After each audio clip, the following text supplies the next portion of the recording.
Hi friends, my self Naveen Ede. Welcome to my YouTube channel.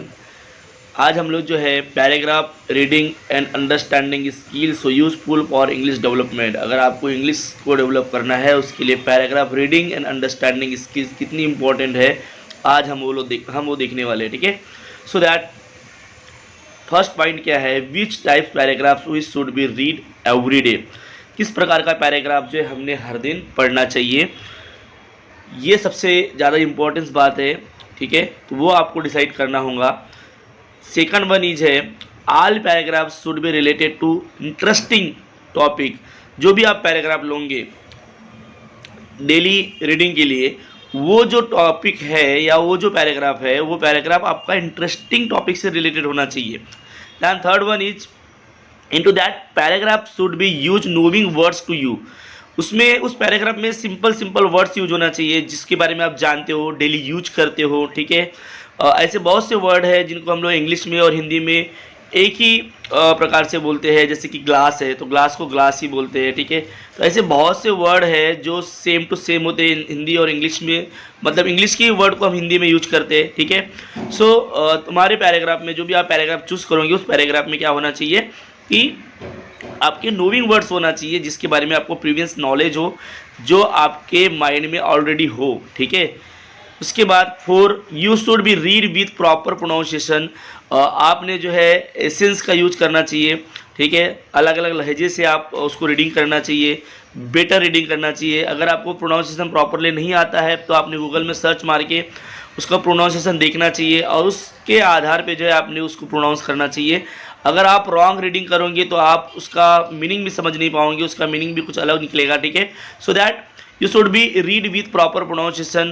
Proper pronunciation होना बहुत ज़रूरी है, प्रॉपर एसेंस होना बहुत ज़रूरी है। ठीक है, बट हम लोग जो इंडिया में रहते हैं इसलिए इंडियन लैंग्वेज का जो प्रोनाउंसिएशन जिस प्रकार से हम लोग इंडियन पीपल्स करते हैं उस प्रकार से भी आप एसेंस का यूज कर सकते हो। ठीक है, उस प्रकार के लहजे का आप यूज कर सकते हो। ध्यान, fifth one, you should be know all words proper meaning. और आपको वर्ड्स का क्या करना है, प्रॉपर मीनिंग जो है ढूंढना है। पैराग्राफ में से जिन वर्ड का मीनिंग आपको नहीं आता है वो उस वर्ड का मीनिंग जो है आपको लिखना है। ठीक है, गूगल से सर्च करो या किसी को पूछो और प्रत्येक वर्ड का स्मॉल वर्ड का मीनिंग भी जो है आपको उस पैराग्राफ के आधार पे जो है उस पैराग्राफ में जितने भी नए वर्ड्स आपके लिए, जो भी नए वर्ड्स आते हैं जिसका आपको मीनिंग पता नहीं है, ऐसे वर्ड जो है अपने कॉपी में, अपने नोटबुक में जो है आपको राइट डाउन करना है। ठीक है, एग्जाम्पल और familiar words related to your interesting topic.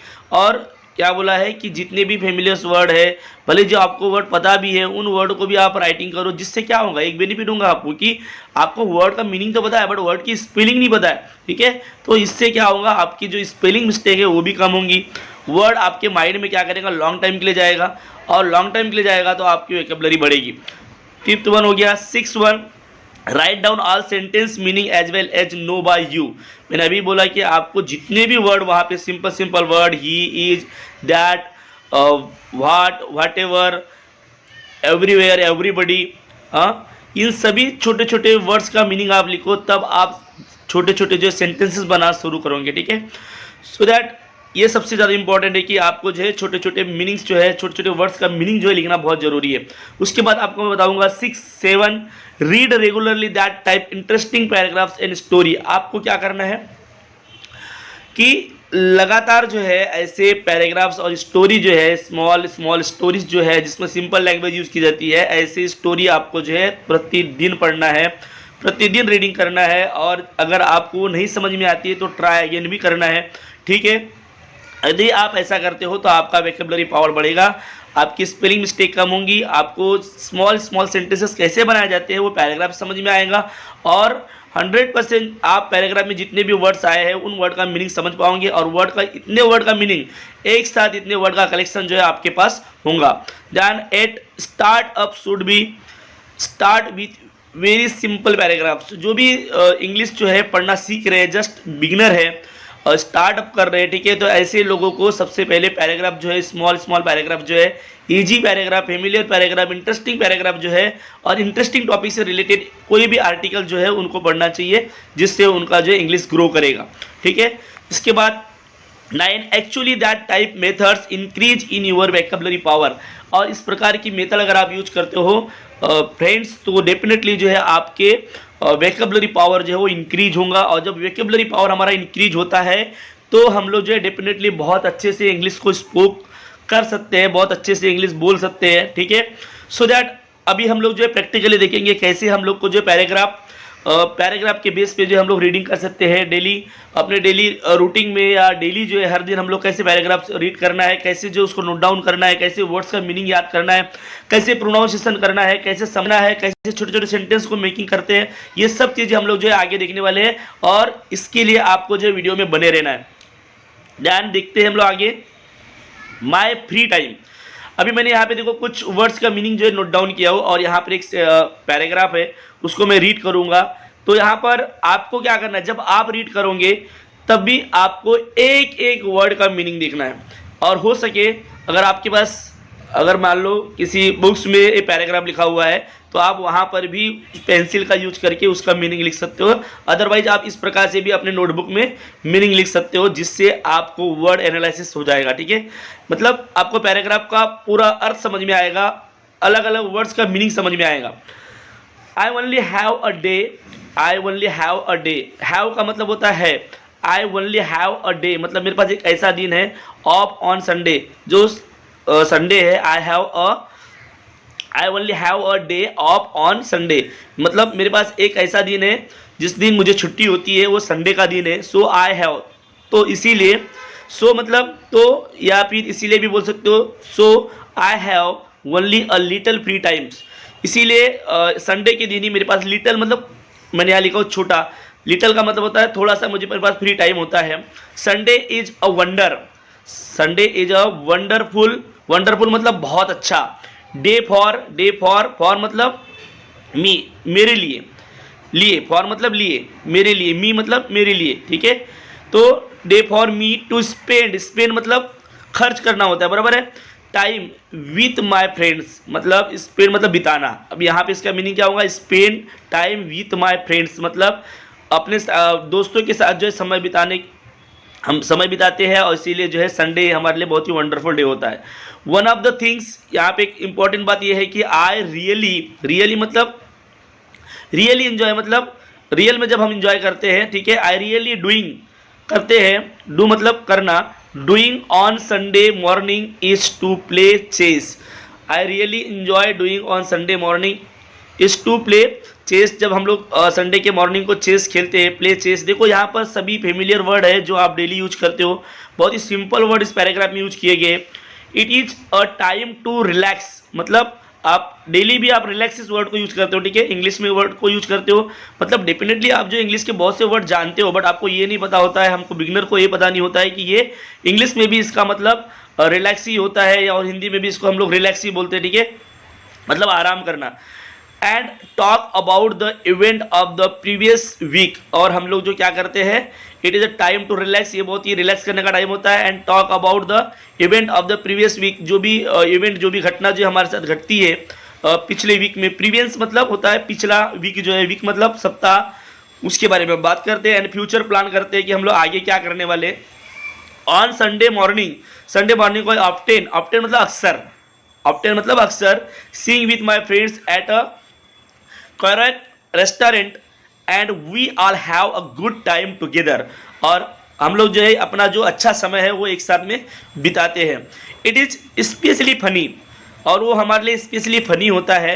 When wait my friends gets up to sing, जब मेरा फ्रेंड जो है वो सिंग करता है। प्लीज़ डोंट टेल हिम, उसको बताना मत, but I said this but he is a very bad singer, वो मेरा जो फ्रेंड है वो बहुत ही बैड सिंगर है, बहुत ही गंदा गाता है, ठीक है। Once in a while I go for a walk on Sunday, एक दिन मैं क्या हुआ, अपने जब मैं, वाइल मतलब जब, आई गो फॉर अ वॉक, अपने फ्रेंड्स के साथ वॉक करने के लिए गया संडे को, ठीक है। Sometimes I just stay at home, और कुछ समय मैं जो है संडे के दिन अपने घर में रहता हूँ। एंड लिसन टू म्यूजिक, मैं म्यूजिक सुनता हूँ। वॉच टेलीविजन्स, मैं टेलीविज़न देखता हूँ। और रीड नॉवेल्स, और मैं नॉवेल्स रीड करता हूँ। Do you feel bore when you here about my free time, जब भी मैं फ्री टाइम में अगर बोर फील करता हूँ तो उस समय जो, कब, डू यू फील बोर्ड, जब तुम फील करते हो, देखो डू यू फील बोर्ड, आप फील करते हो when you here about my free times teacher. ठीक है, जब भी मैं अपने टीचर को याद करता हूँ उस समय जो है मैं बोर फील करता हूँ, ऐसा यहाँ बोला गया है। तो इस प्रकार से आपको जो है वर्ड्स के मीनिंग, लिटिल मतलब छोटा, इवेंट मतलब घटना, रिलैक्स मतलब आराम से, टुगेदर मतलब साथ में, रेस्टोरेंट मतलब होटल, ऑफ्टन मतलब अक्सर, टॉक मतलब बात करना, स्पेंड मतलब समय व्यतीत करना, लिसन मतलब सुनना, फनी मतलब मजाक वाला, बोर्ड मतलब बोरिंग। इस प्रकार से आपको जो है जितने भी वर्ड यहाँ पर आपको समझ में आते हैं या जो समझ में नहीं आती है उनका भी मीनिंग आपको लिखना है। ध्यान, हम लोग जो है नेक्स्ट पैराग्राफ देखने वाले हैं। माय फ्री टाइम, ये हमने देखे। इसके बाद वाला नेक्स्ट जो है हमारा पैराग्राफ है माय फेवरेट फूड। फूड मतलब खाद्य पदार्थ, फेवरेट मतलब पसंदीदा, एवरीबडी हर कोई। अगर पैराग्राफ में देखते हैं सभी वर्ड आने वाले हैं, उन वर्ड का मीनिंग मैंने यहाँ पे लिखा हूँ। There are a lot of foods but I like meat best. क्या बोल रहा है कि आज के ज़माने में बहुत सारे अलग अलग फूड्स है, ठीक है। देयर आर, यहाँ पर बहुत सारे फूड्स है, but I like meat best, मुझे सिर्फ जो है मांस पसंद है, मांस खाना पसंद है। I think that every one always eat meat. मेरे ख्याल से सभी जो है हमेशा मीट खाते हैं, मांस खाते हैं। मीट इज पॉपुलर फूड, और ये मीट जो है पॉपुलर फूड है, ठीक है। मीट इज सोल्ड एवरीवेयर, ये हर जगह बेचा जाता है। फॉर जो एग्जाम्पल्स, रेस्टोरेंट में, मार्केट में, everybody always buy meat for the big party, और हर कोई जो है बिग पार्टी करने के लिए मीट खरीदते हैं, मांस खरीदते हैं। बिकॉज इट इज जो है डिलीशियस, मतलब होता है स्वादिष्ट, और कैसा होता है चीप मतलब सस्ता। Meat has a lot of protein, उसमें बहुत ही लॉट ऑफ प्रोटीन होता है। If everyone eat a lot of meat they are intelligence and strong, that's the reason. और मीट खाने से बोलते हैं कि लोग इंटेलिजेंट होते हैं, स्ट्रांग होते हैं, और इसीलिए जो है मुझे मांस खाना या मीट जो है बहुत पसंद है। वाई एवरीवन ईट मीट, क्यों जो है सभी मीट खाना पसंद करते हैं। I like meat but sometimes I don't eat meat because I have to change different food each day. मैं जो है मीट खाना पसंद करता हूँ, बट समटाइम क्या होता है कि मैं कुछ दूसरा भी टेस्ट करना चाहता हूँ, कुछ दूसरे भी फूड जो है मैं खाना चाहता हूँ। उसके बाद I will because fatter if I always eat only meat, यदि मैं अगर सिर्फ मीट ही खाऊंगा हमेशा तो मैं जो है मोटा हो जाऊंगा, फेटर हो जाऊंगा। तो ऐसे जो है एक एक वर्ड का मीनिंग जो है अपने पास, वर्ड के मीनिंग का कलेक्शन आपको रखना है। Short essay unemployment, every next day newspaper, हर नेक्स्ट दिन देखते हैं हम लोग न्यूज़पेपर में कि पब्लिश होता है article about the problems of unemployment. Unemployment की जो प्रॉब्लम्स है उसके बारे में आर्टिकल्स पब्लिश होता है।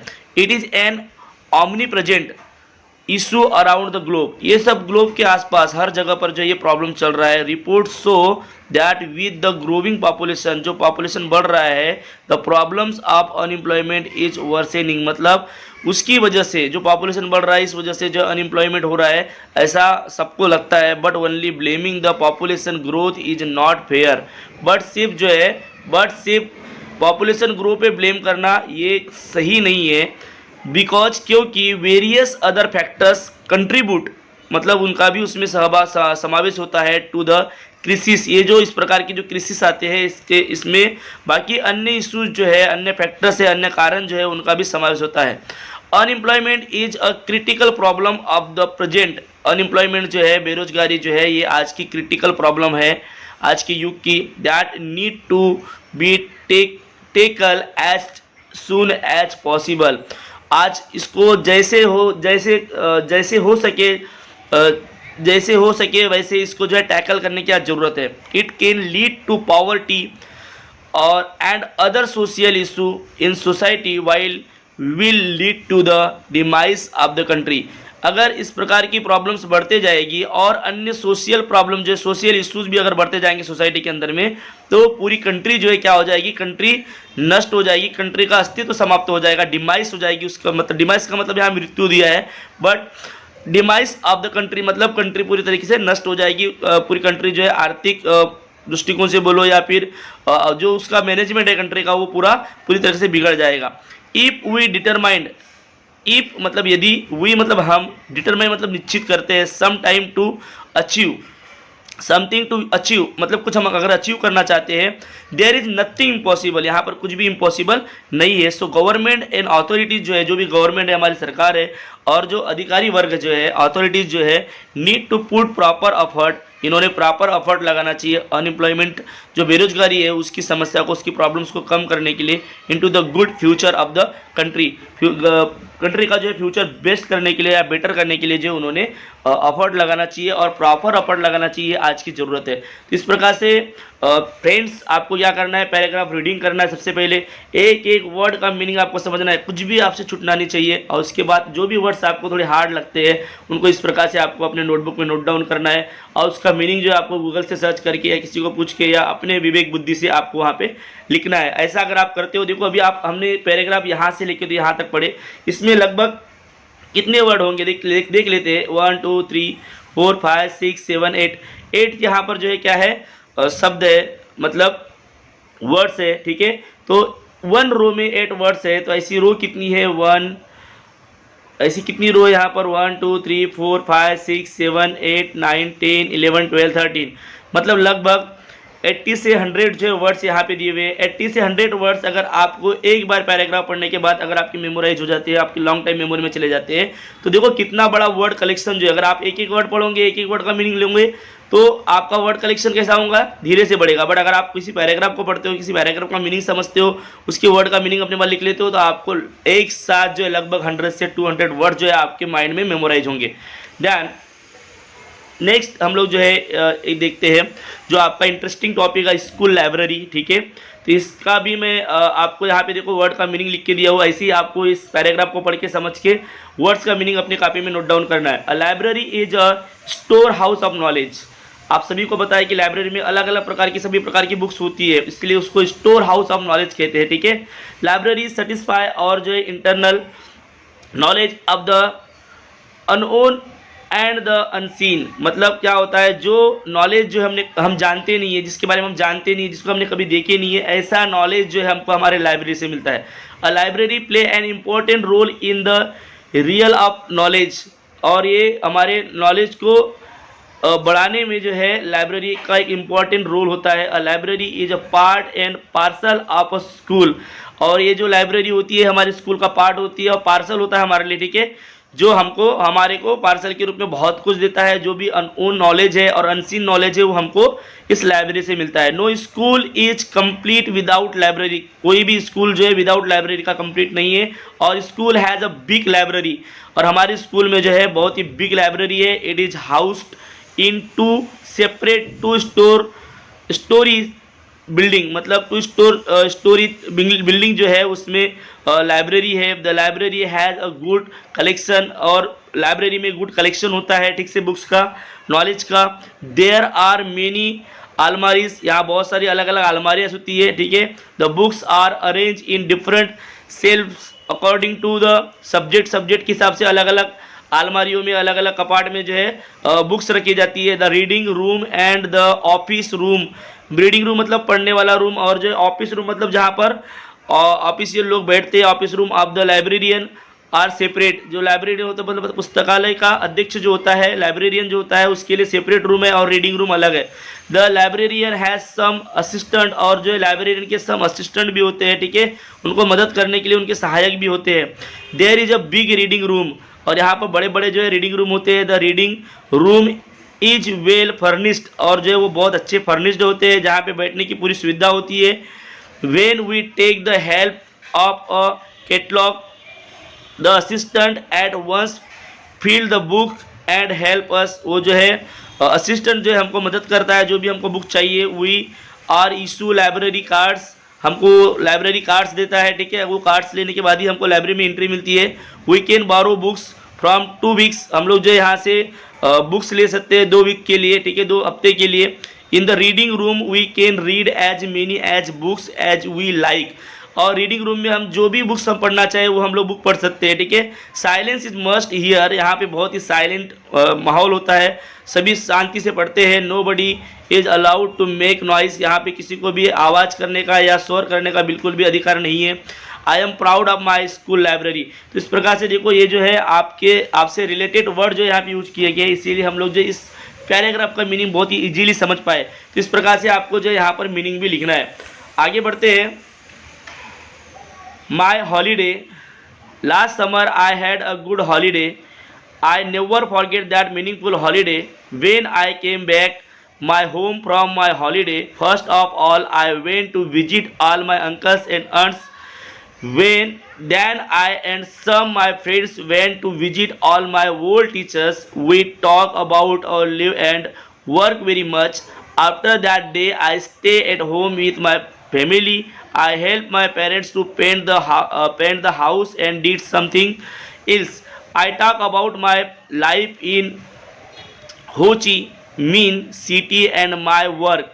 इस पैराग्राफ में जो है आप यहाँ पर एक बच्चा जो है वो हॉलीडे मनाने गया था अपने गांव, उसके बारे में दिया हुआ है। जब आप हॉलीडे मनाते हो तो आप बहुत ही उसमें आपको बहुत ही उत्साह होता है, बहुत ही आपका आनंद होता है, आपका मन जो है वो बहुत ही उस समय खुश होता है। तो ऐसे समय क्या होता है, ये अगर पैराग्राफ, ऐसा पैराग्राफ अगर आप फेमिलियर पैराग्राफ या इंटरेस्टिंग पैराग्राफ जो है जिसमें आपको क्यूरियोसिटी हो, ऐसा पैराग्राफ अगर आप पढ़ते हो तो डेफिनेटली आपको सभी वर्ड का मीनिंग लगभग पता होता है। ठीक है, क्योंकि हम लोग यहाँ से बहुत से वर्ड जो है अपने डेली लाइफ में यूज करते हैं। तो यहाँ पर फॉरगेट का मतलब भूल जाना, लिव्स जीवन, स्टे रुकना, टॉक बातचीत करना, ऐसे जो भी आपको लग रहा है कि यहाँ पे थोड़े हार्ड वर्ड है उनका आपको क्या करना है, मीनिंग लिखना है। ठीक है, अब इसके बाद what is the important of paragraph reading. फिर से मैं आपको एक लास्ट में एक बात बता देना चाहता हूँ कि हमने जो भी अभी पैराग्राफ रीडिंग प्रैक्टिकली किए, ये सब इंपॉर्टेंट क्यों है। शुरुआत में भी मैंने आपको बताया था कि कैसे पैराग्राफ रीडिंग करना चाहिए, कैसे डेली रूटीन में हमने स्टोरी और पैराग्राफ्स पढ़ना चाहिए, कैसे प्रोनाउंसिएशन करना चाहिए, कैसे इंटरेस्टिंग टॉपिक लेना चाहिए, कैसे इंटरेस्टिंग पैराग्राफ्स जो है हमने पढ़ना चाहिए, इंटरेस्टिंग स्टोरीज हमने पढ़ना चाहिए, simple story, simple paragraphs, familiar words कैसे हम लोग याद करना चाहिए, कैसे मेमोराइज करना चाहिए, शॉर्ट मेमोरी से लॉन्ग मेमोरी में कैसे डालना चाहिए। तो यहाँ पर एक चीज़ और मैं आपको लास्ट में बताना चाहता हूँ कि what is the important of paragraph reading. It is not only improve vocabulary, सिर्फ इससे आपका वोकेबलरी इंप्रूव होता है, शब्द भंडार बढ़ता है, ऐसा ही नहीं है। कॉम्प्रेंशन एंड लैंग्वेज स्किल्स, मतलब आपको इसका आकलन होना और जो है कॉम्प्रेंशन स्किल मतलब लैंग्वेज स्किल आपकी बढ़ती है, ऐसा ही नहीं है। But also expands one's knowledge, मतलब इसमें क्या होता है, किसी का नॉलेज भी ग्रो होते रहता है। प्रेजेंटिव एंड जो अंडरस्टैंडिंग ऑफ द वर्ड, और इससे एक बहुत बड़ी बात यहाँ बोली गई है कि किसी के ज्ञान का विस्तार होता है और दुनिया की समझ होती है। ठीक है, but also expand one's knowledge, मतलब किसी के ज्ञान का विस्तार होता है। Perspective and understanding of the world, और हमको दुनिया की समझ होने लगती है। इसीलिए आपको जो है पैराग्राफ रीडिंग करना चाहिए। अगर आप पैराग्राफ रीडिंग करते हो तो बहुत सारी जानकारी, दुनिया भर की जानकारी जो है आपके पास आएगी, आपके माइंड में जो है उसका स्टोर होगा। ठीक है, और यदि ये सब चीज़ें आप लॉन्ग टाइम के लिए अपनी मेमोरी में डालते हो तो ये आपके लिए बहुत ही इंग्लिश स्पीकिंग करने के लिए बहुत ही यूज़फुल होगा। Thank you very much peoples.